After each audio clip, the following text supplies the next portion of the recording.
been here before, welcome back. Those that haven't been here, welcome to the page. Hope you enjoy it.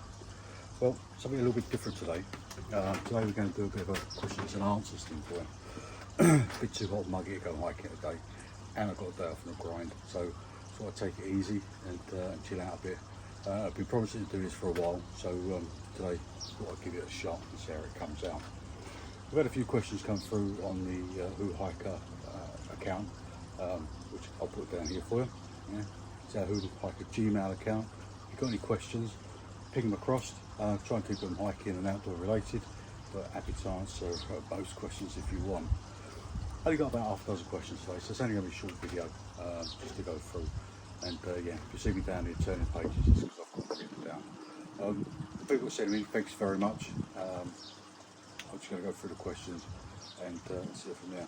As you see, I'm outdoors today. This is the bar and grill. Again, it hasn't got a name yet either, so it's my little den. And hopefully the weather will stay good and I can do some more videos. So if you see me looking around, it's because there's birds and there's bugs and there's wasps and things buzzing around. But there you go, here we go. So without further ado, let's get cracking. So first question, why Who Hikers? About 3 years ago, a group of colleagues and myself decided to walk from Harlow in North London back to Hoos at Werburg in North Kent. During our training, we was trying to publicise what we was doing, and we needed a good name for the team because we was fed up just calling it the team. So one of the team members just came up with one day the Who Hikers, and it stuck ever since.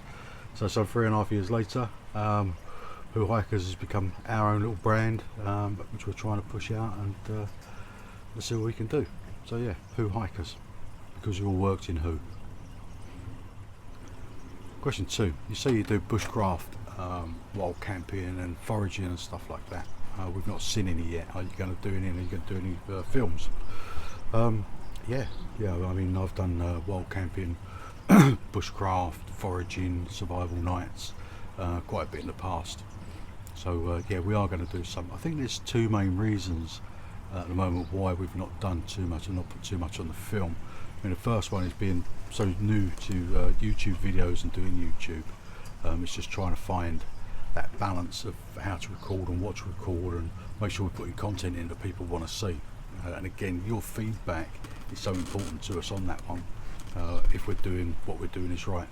And I've had some great comments and some really positive comments. So thank you very much for all the people that have done that, and for you guys that have sent in a few questions. So it's working what we're doing. So yeah, we will be doing it the better we get.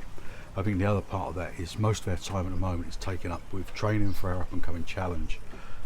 So we've not tended to do too much of anything else, but we will do. I mean, sometimes out on the trek I'll pick a few berries or pick something up and I'll talk to the team about it.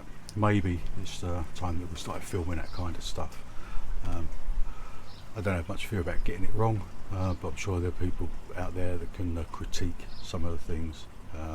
And I wouldn't want to be responsible for you picking the wrong thing and becoming sick either. So I've got to really think about that one.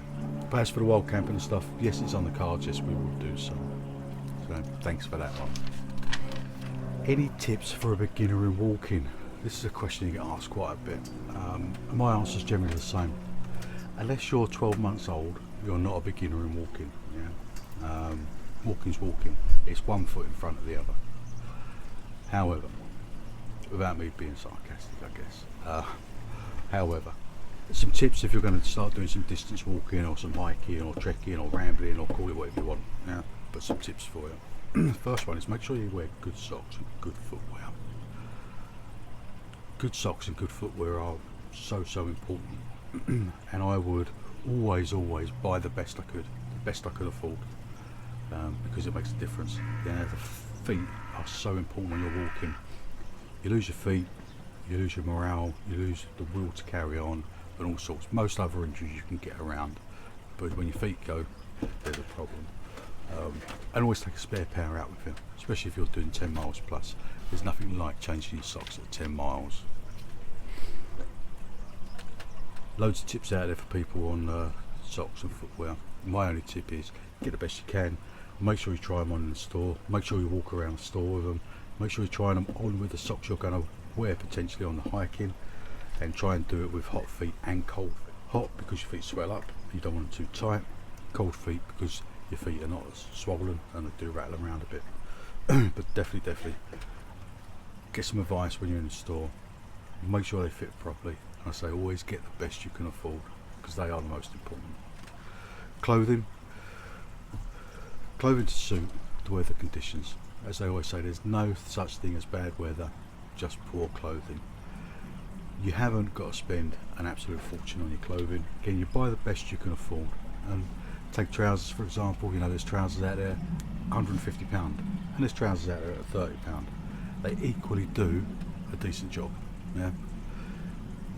Upgrade when you can, but don't break the bank. Yeah. That's my advice on clothing. So, food and drink. Plenty of fluid. Water's good. Take water.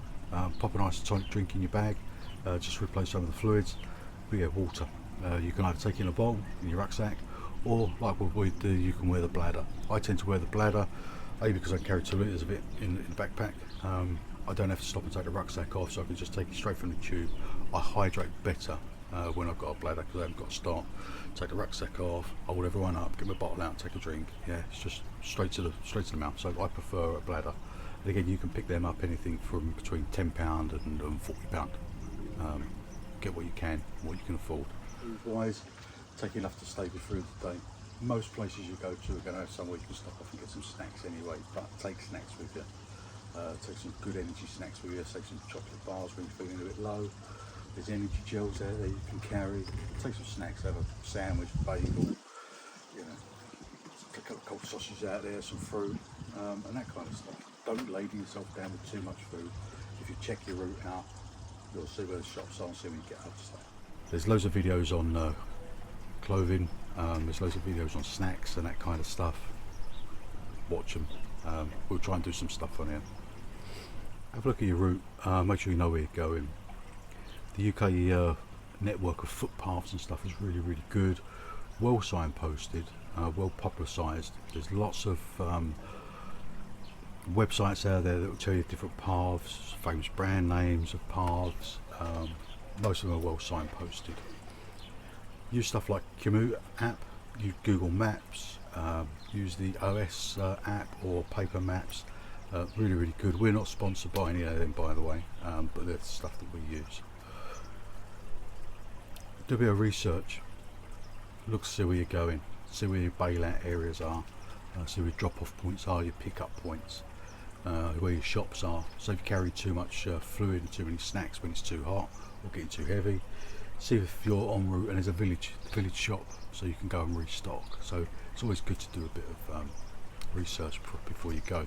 There's loads of Facebook pages out there. There's loads of YouTube videos out there on this subject of long distance walking, hiking, rambling, trekking, going out and about. Have a look, review them, research them, ask people. They want to be full of good information. Just go and have a look. That's all you've got to do. With your kit, go and have a look at the reviews. Yeah, look at the reviews before you buy. And again, go onto Facebook, go to a few of these other sites, mail us if you're not sure. Yeah, we can research stuff for you. And over the years of me hiking, I've used most stuff anyway. So mail us if you're not sure. Go on our Facebook page and ask us on there. More than happy to help. Probably do a bit more on this subject at some point, because it is quite an interesting subject and there's a lot to do about it. So we'll see how that goes. That's something a bit lighter. Do you have a name for the drone? Yes, we do. Yes, the drone's name is Dave.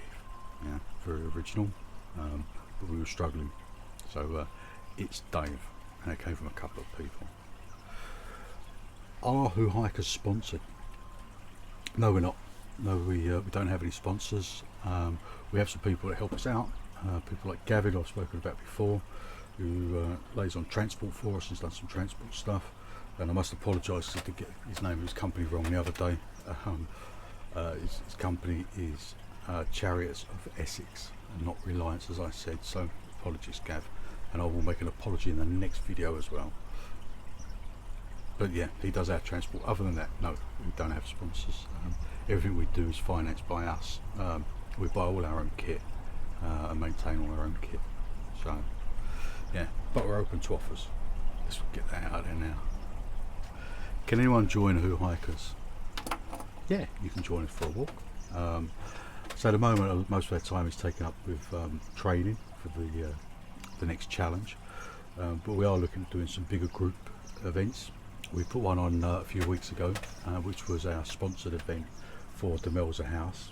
A couple of reasons we've done that. One was to raise funds and awareness for Demelza Children's Hospice, which is our local hospice.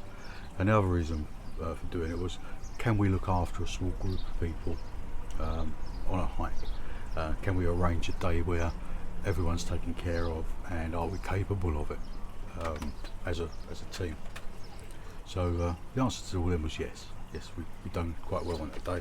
So yes, in the autumn we're going to put on a few walks, get some more people out there, and have a wander. And we'll publish them on our Facebook page. So come and join our Facebook page, and then you'll see where we're going to. In the UK, that is. Love to go over to the States, because we know we've got people over in the States and Australia and New Zealand that's on our Facebook page, and it's like joining the group. So yeah, we'd love to go over there and share some of that. And any other YouTubes out there, we're more than happy to do some collaboration work and join forces. I know there's a few local around here that I've been watching just recently.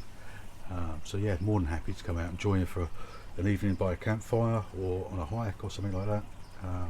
So yeah, spread the word and get people on the outside. Well, I did say it was only going to be brief.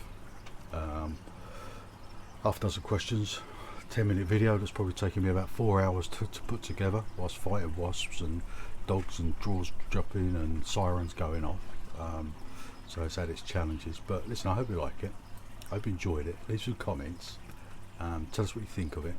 Tell us if you want to see some more of this. And then we'll do what we can.